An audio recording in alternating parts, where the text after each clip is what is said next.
So welcome guys, welcome again to our series of C programming language. In this video, we will teach you about variables and data type. As I've already told you in the previous video that I will teach you about variables and data type. So let me just give you a recap about the C programming language. So in previous video, I've already told you about that what is C programming language. And in previous video, I think I just forgot to mention some important points like there are two type of programming languages. One is procedure programming languages and other is object oriented programming languages. So the C programming language is a procedural programming language and it provides no supports for objects and classes.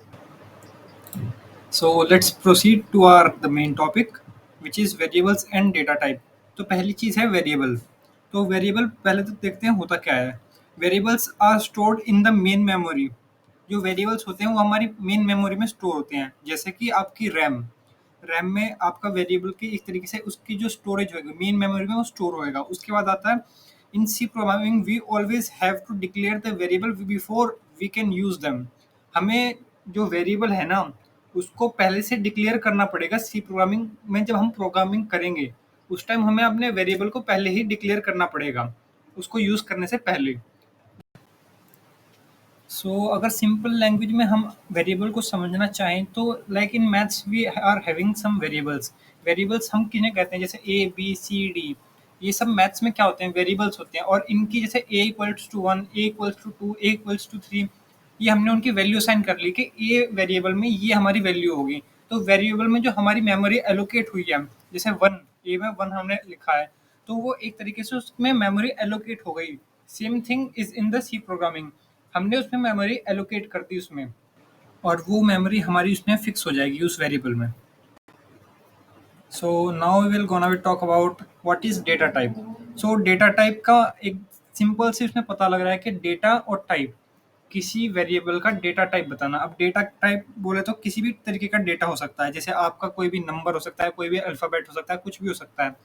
तो उस particular data को एक तरीके से define करने को क्या कहते हैं, डेटा टाइप को डिफाइन करना एक तरीके से. अब जैसे डेटा टाइप आपके दो तरीके के होते हैं. एक तो आता है आपका बेसिक डेटा टाइप, दूसरा आता है आपका डिराइव्ड डेटा टाइप.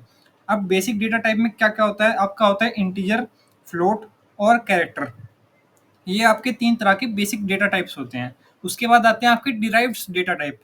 उन डेटा टाइप्स में क्या होता है, आपके होते हैं एरे, पॉइंटर्स और स्ट्रक्चर और एक एनम्स होता है. एनम्स का बेसिकली इसमें आपका मेन यूज नहीं होता, लेकिन आपके एरेज, पॉइंटर्स और स्ट्रक्चर्स बहुत बेसिकली वाइडली यूज होते हैं सी प्रोग्रामिंग लैंग्वेज में. अब मैं आपको कुछ डेटा टाइप्स के एग्जांपल्स दिखाऊंगा जैसे कि ये नोटपैड में मैंने लिखे हुए हैं.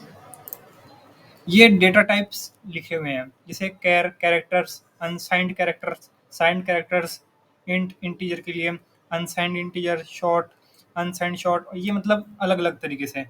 उसके बाद इनके साइज लिखे हुए हैं. साइज जैसे 1 बाइट. अब 1 बाइट जैसे कि एक होता है मतलब जिसमें वैल्यूज होती है ना, जैसे गीगाबाइट आपका मोबाइल डाटा यूज होता है, गीगाबाइट, मेगाबाइट, इस तरीके से. तो इसी तरीके से इसमें इनके साइज डिफाइन करे गए हैं. जैसे कैरेक्टर का 1 बिट होता है, अनसाइंड कैरेक्टर का भी 1 बिट होता है, इंट का 2 से 4 भी हो सकता है और उसके बाद इनकी वैल्यूज की रेंज भी दी हुई है हमें.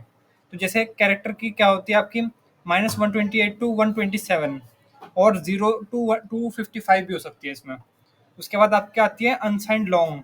अनसाइंड लॉन्ग में कैसे, जैसे अनसाइंड लॉन्ग लास्ट वाला जिसमें 4 बिट कवर करता है. जैसे 0 to ये कितनी वैल्यूज हैं, 1, 10, 100, 1000, 10,000, लाख, 10 लाख, करोड़, 10 करोड़. उसके बाद फिर 10 करोड़ से ऊपर भी चला जाता है. तो मतलब अगर आपको बड़ी वैल्यू लेनी है तो आपको लॉन्ग या अनसाइंड लॉन्ग कैरेक्टर्स में जाना पड़ेगा आपको. तो अगर आप नोट करना चाहें इसको नोट कर सकते हैं. So now we will move towards our program. So हमारा प्रोग्राम स्टार्टिंग में स्टार्ट होता है सेम वैसे ही जैसे मैंने बताया था पिछली वीडियो में. हैश इंक्लूड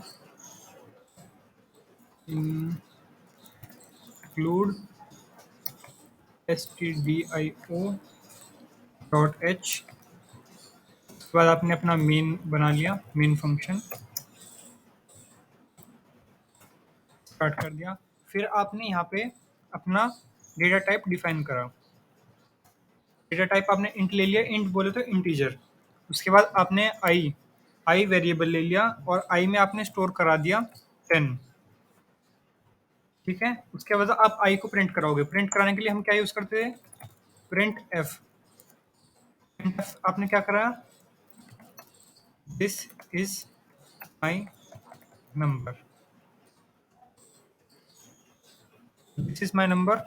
और इसको आपने प्रिंट कराने के लिए क्या करा, आपको जब भी आप इंटीजर यूज करेंगे, इंटीजर को यूज करने के लिए आपको मॉड्यूलस डी लगाना पड़ेगा।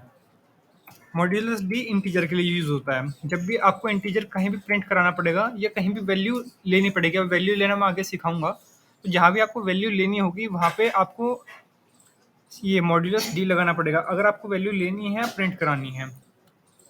उसके बाद आपने slash N, slash N basically उसमें स्पेस दे देता है अगली लाइन के लिए, और आपने कॉमा आई, आपका जो भी वेरिएबल है उसको मेंशन कर देना है उसी इसमें लाइन में।